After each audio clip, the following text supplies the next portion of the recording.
Good morning class 7। आपको मैं 15 chapter का जो है अभ्यास कार्य कराने जा रही हूँ, जो कि है मशीनी मानव। आपको एक बार याद दिला दूं, मशीन से बने मतलब मशीनी मानव जो होते हैं वो लोहे से बने होते हैं, आम आदमियों से कुछ अलग, और उनके कार्य करने का तरीका भी अलग होता है। तो जिस प्रकार आप उसको कार्य का आदेश देंगे उसी प्रकार आपका कार्य वो पूर्ण करेगा। तो अब तो आपको याद आ गया होगा कि मैंने कौन सा चैप्टर आपको कराया था। उसमें रोबोट की तरह के मानव होते हैं और अलग अलग आकृति आकार के होते हैं और उनको निश्चित कार्य के लिए ही बनाया जाता है। तो चलिए इसका अभ्यास कार्य स्टार्ट करते हैं। सबसे पहले एमसीक्यूज। माहीगीर समुद्र में क्या पकड़ने निकला था? तो माहीगीर जब घूमने गया था तो इसमें 4 ऑप्शन दिए हैं: मछली, सामान, जाल और नाव। तो माहीगीर समुद्र में मछली पकड़ने निकला था, यानी पहले का पहला उत्तर सही लगा लीजिए। दूसरा है एमसीक्यूज में, माहीगीर की नाव उसे टापू की तरफ क्यों ले आई? इसमें 4 ऑप्शन है: तूफान में फंसने के कारण, सामान उठाने के कारण, घूमने के कारण या मित्रों के कारण। इसका उत्तर है माहीगीर की नाव उसे टापू की तरफ इसलिए ले आई क्योंकि वह तूफान में फंस गया था। तो सेकंड का फर्स्ट ऑप्शन टिक लगा लीजिए। इसी तरह नंबर 3 है आपका, वहां के लोग जमीन खोदकर क्या निकाल रहे थे? सोना, मिट्टी, कच्चा लोहा या कीमती वस्तुएं। तो वहां के लोग जो टापू पर काम कर रहे थे वो वास्तव में कच्चा लोहा निकाल रहे थे।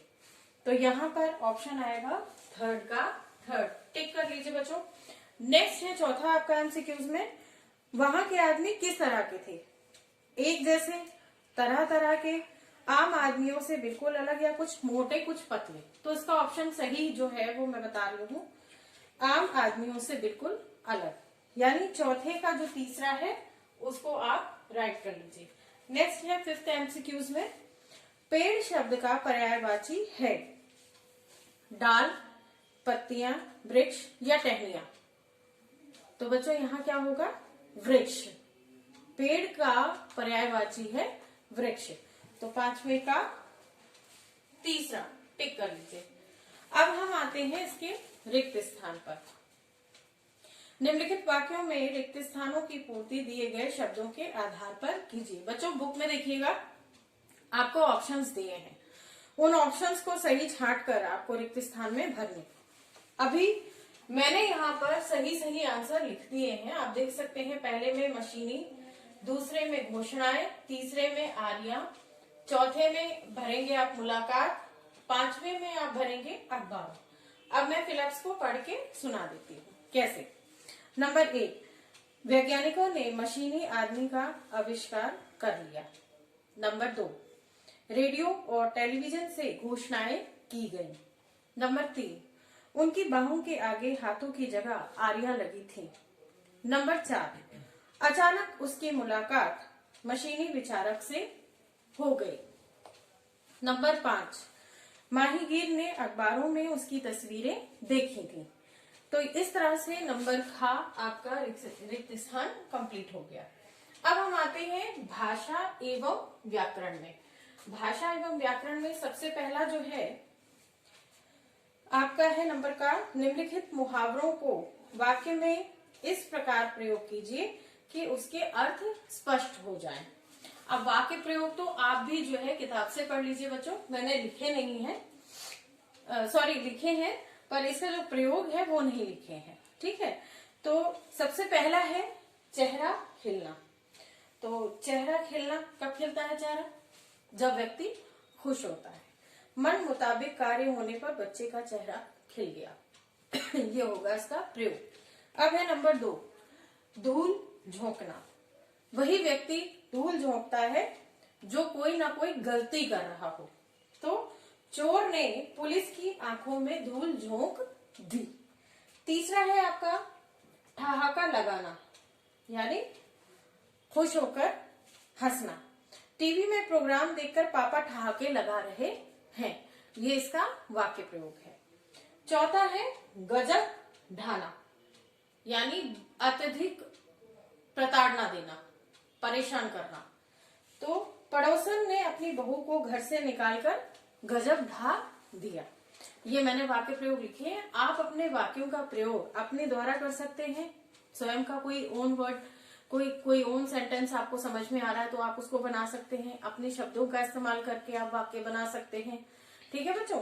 अब नेक्स्ट है जो इसका भाषा एवं व्याकरण का नंबर खा पर आते हैं। इसमें दिया है निम्नलिखित शब्दों के दो दो पर्यायवाची शब्द लिखिए। तो इसमें शब्द दिया है दो दो पर्यायवाची, मैंने यहाँ पर ऑलरेडी लिख दिए हैं। ठीक है, तो आप उसी तरह से इनको उतार लीजिएगा। वृक्ष का होगा, एक में लिखेंगे पेड़ और उसी के ठीक सामने लिखेंगे विटप। तो पेड़ का मतलब भी वृक्ष है, विटप का मतलब भी वृक्ष है। इसी प्रकार दूसरा है आपका आजादी। हम सभी आजादी मनाते हैं, 15 अगस्त को मनाते हैं ना, लेकिन आजादी के और दो मायने हैं। पहला स्वतंत्रता और दूसरा स्वाधीनता। इस प्रकार से आप लिखेंगे। नेक्स्ट है शरीर। ये जो हमारी बॉडी है इसको बोलते हैं शरीर। इसको और क्या कह सकते हैं? देह और तन। ठीक है बच्चों।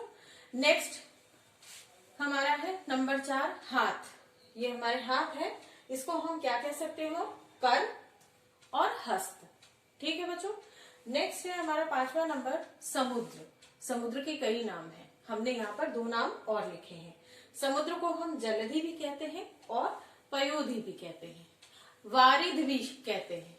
ठीक है, तो अब यहाँ पर नौका, बेड़ा, पर यहाँ बुक में क्या लिखा है? नाव। यानी नाव के ये 2 नाम और हैं, नौका और बेड़ा। अब हम आते हैं नंबर गा पर। इसमें बुक में क्या दिया वो मैं पढ़ के आपको बताती हूँ। निम्नलिखित वाक्यों को शुद्ध करके लिखिए। वाक्यों को शुद्ध करना, इसमें वाक्य गलत लिखे हैं और मैंने शुद्ध करके लिखे हैं। आपको क्लियर कर देती हूँ। इसमें जो अशुद्ध वाक्य लिखे हैं वो लिखे हैं अनेकों बार तुम गलती किया है। बेटा ये पढ़ने में अटपटा लगा ना, तो इसका सही होगा अनेकों बार तुमने गलती की है। इस प्रकार से दूसरा इसमें गलत लिखा है पिताजी बाहर जाना मांगते हैं। तो ये सेंटेंस सही नहीं। सही सेंटेंस आपका रहेगा पिताजी बाहर जाना चाहते हैं। तीसरा इसमें है लड़कों ने मेरे पर हंस पड़ा। ये तो वाक्य कंप्लीट नहीं लगा। इसमें कहाँ गड़बड़ है? व्याकरण की गलती है। तो जो सही है वो ये है लड़के मेरे ऊपर हंस पड़े। अब आते हैं नंबर 4 पर, बच्चा छत पर से गिर लगा। तो गिर लगा थोड़ी होता है, बच्चा छत के ऊपर से गिर गया। ये वाक्य बिल्कुल सही है। अब हम आते हैं इसी पाठ के नंबर घ पर। पाठ में आए संज्ञा, सर्वनाम एवं विशेषण शब्दों को दिए गए शब्दों में से अलग अलग वर्ग में लिखिए। बच्चों आप अपनी बुक में देखिए, जैसा कि मैं पढ़ रही हूँ नंबर घ, इसमें 3 ऑप्शन दिए हैं।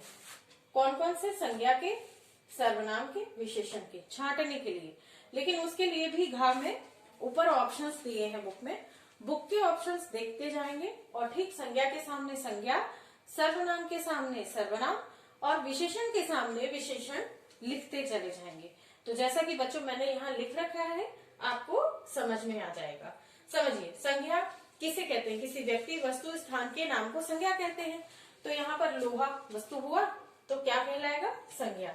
समुद्र किसी स्थान को कहते हैं, जगह है, समुद्र एक चीज है, तो अब क्या है यहाँ पे? संज्ञा कहलाएगा। नेक्स्ट माहीगीर व्यक्ति है तो ये संज्ञा हुआ। इसी प्रकार से सारा लिखते हैं। सर्वनाम में क्या था? वह, अपना, उसने।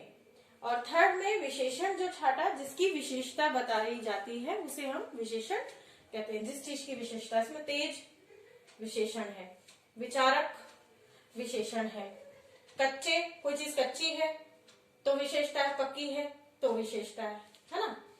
तो विशेषण कच्चे हो गया। अब विशेषण तेज। तेज क्यों? कोई व्यक्ति धीरे दौड़ता है, कोई तेज दौड़ता है, तो तेज दौड़ना उसकी क्वालिटी है तो विशेषण हुआ ना।